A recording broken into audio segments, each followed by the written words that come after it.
Okay, so I just thought I'd talk you through the starting procedure and the controls of my 1937 Matchless Model X. So this is 1937 Matchless. It's a V-twin and it's side valves, so the valves come up from the bottom.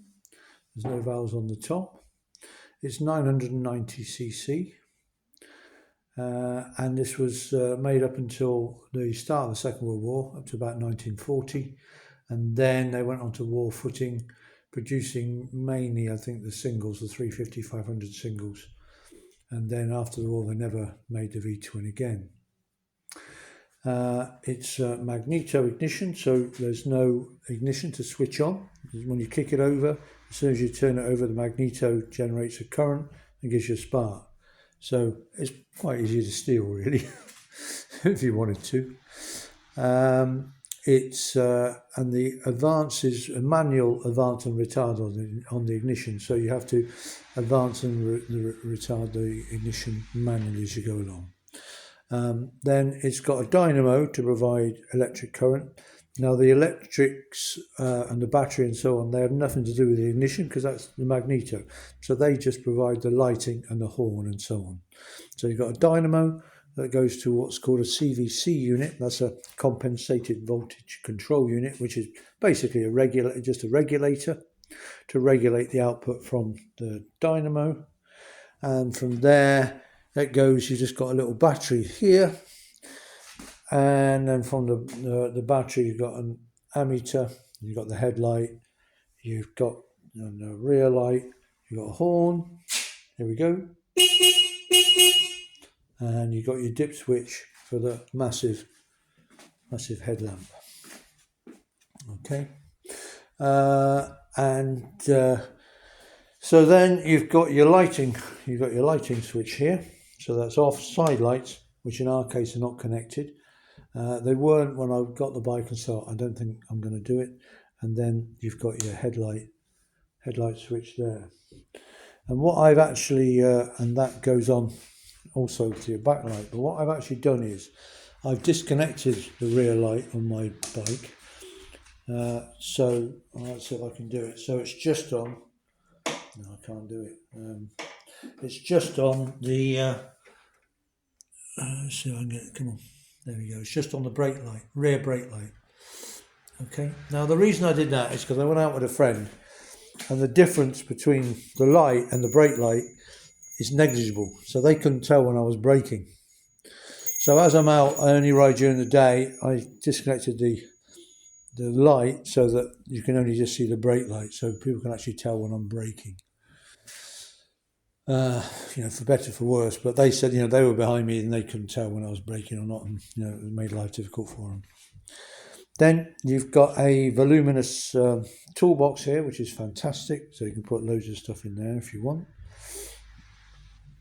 And then, coming back to the controls, which I was doing, sorry, got a bit sidetracked. So that's the lighting switch. Then you've got here, which is basically like a map light. It says off and on. Now what it is, the whole switch comes out.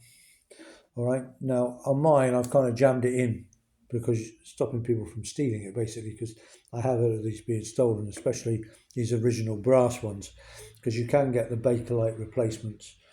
This one to replace is about 275, 300 quid. They do make them somewhere in like Poland or somewhere, or Czechoslovakia, or Czech Republic, but yeah. So what you do is you pull the whole lot out, and then you turn it on. There's a bulb. You can either use it as a map light. It's got a huge long wire on it. It's connected to the battery. It's got a huge long wire. Or, if you break down in the middle of the night, unheard of course, but you can use it for checking whatever. So it's like a map light stroke breakdown light. Then there's your amps, which is great for obviously just showing the battery charging. And then there's often a blank chrome cover here, and I've taken that off and I've fitted a battery. And it's actually a faux battery, so that's an old dial. Yeah, it's put on it's a new little battery-powered battery with its own little battery in it, which I've taken out for the moment because I'm not sure when the bike will next be on the road. So rather than run the battery down, I've just taken the battery out. So it's a little digital, and then I've added these old hands.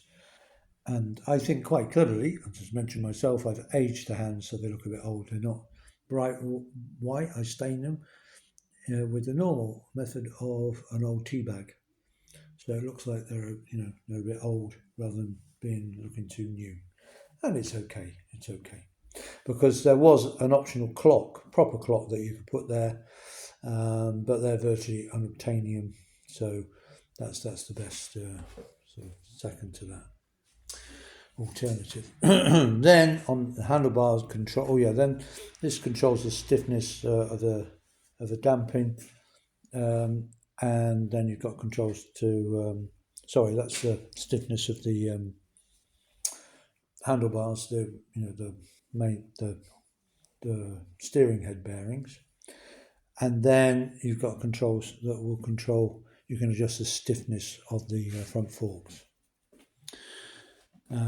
Dip switch, horn, as we have demonstrated. Clutch, as normal. Then on here, this is the manual advance and retard control for the ignition timing. And unlike most bikes, from my experience, this works opposite way. So when you put it fully on, that is advanced, and when it's slack off, that's retard. That's fully retarded ignition. My other old Matchless, it used to be that would be fully retarded and then relax it to be fully advanced. It's the other way around. And when I got there, it was a couple of months after I bought the bike that I finally dawned on me, having had the bike kicked back at me and so on, trying to start it. And underneath you have the decompression lever, and that goes down to here.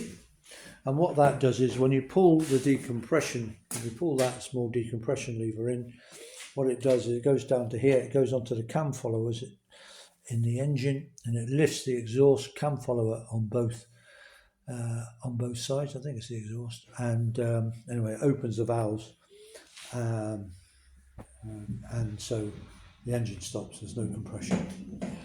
Okay, so decompression lever to stop the engine. Oh, sorry, we've got work being done up above. Then you've got bad timing, but there we go. This is what it is. Then that's the choke lever. That's fully on, and tight is off, and normal front brake, normal throttle, and so on. That's about it. You've got what's called a pre-monoblock carb, so it's got a separate float chamber, and we're about got the horn down there and so on. That's about it. I don't think there was originally a brake light.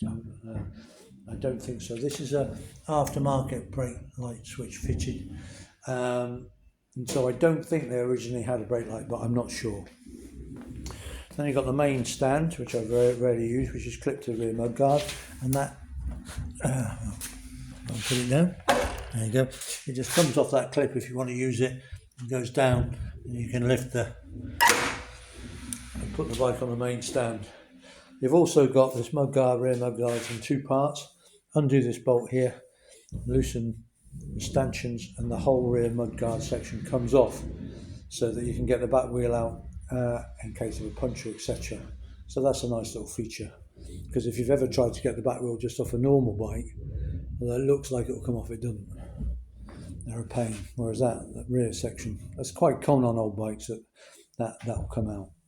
Then you've got oil tank, because as in most bikes of the period, it's dry sump, so the oil is not in the engine, it stays in an separate oil tank. And down here I think we have what's original. That's an oil tap to turn the oil on. I'm not sure it's original, but I have seen a lot of other bikes with that tap on. So it was either a period mod that a lot of people put on, or it was standard. I honestly don't know. Okay, so now we're going to get ready to start it. So what I've done is I had this made on the just on the internet. Turn oil on, Model X, and I always leave that hanging on my advance and retard lever. So I know the first thing I've got to do is to turn the oil on. And it works for me, having this little tag. Okay, so I can get rid of that because I've turned the oil on. Then the next thing I'm going to do is I'm going to set the advance and retard. So that's fully advanced. That's fully retarded. I set it just about kind of halfway. Then, because we're cold down in the basement, I'm going to put the choke on full. Then I am going to turn the petrol push-pull petrol tap on, and I've marked it red and green. I've marked them red and green so that I know which way, so that I can show you a green sign, which is proving difficult. I can't get the camera on it, but believe me, there is one side that's green. Have I got it there? I can't see. Oh, there we are, green on the petrol tap. So I know which way's on, which way's off, because I can never remember. Good, I'll turn the petrol tap on in a minute. Then I'm going to tickle the float chamber. Okay, I'll give that probably four tickles. Because if you over tickle it, it will still start, but it does drip fuel, which is, they're kind of designed to do that. So I try not to over tickle it. Just give it 4.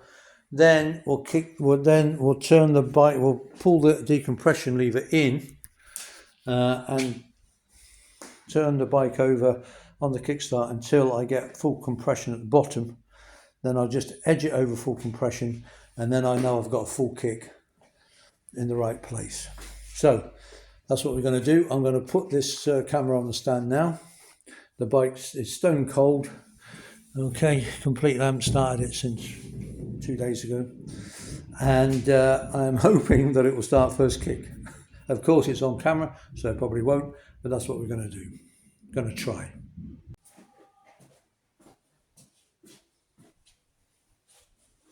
Okie dokie. So I'm going to turn the petrol on. There we go. Petrol on. Choke on full. Half retard, half advance. 4. 1, 2, 3, 4. 4 good presses on the tickler. Then turn the engine over.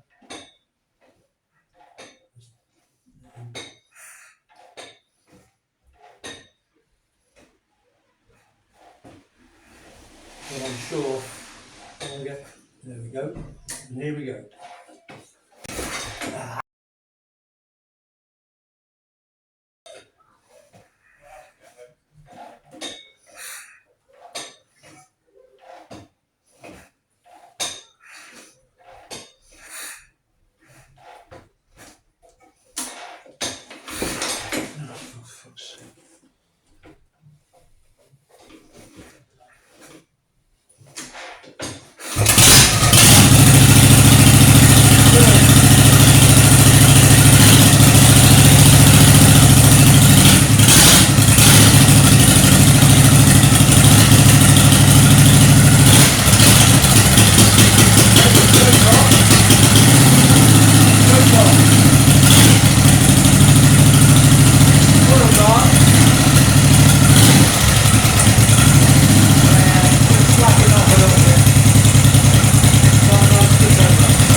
Pulling the decomp lever to stop. So there we go. It was third kick, which is good, but I have had, it's been first kick every time recently, so I'm a bit annoyed that it wasn't first. Orient settings, but there we go. And there we are. It's just wonderful, lovely sound, obviously, just burbles away. And I'll come down here because I'm probably in, hopefully I'm in camera view down here. And yeah, I love it to bits. 1937, well, the frame's 37, the engine is stamped as 1940, but we're not actually sure when the engine was made. We think that this bike was probably made during the Second World War, because it's been well documented that they finished production 39-40 on these bikes, but they still had a few frames and engines and things left over, and when they had time, or when someone wanted one, they'd assemble them. So there was a few, 3, 4 or 5 that were made during the Second World War from parts that were left over from the early production. And we think this is one, but you know, it's a bit hazy on the history. Okay, there we go. Matchless Model X 1937 startup.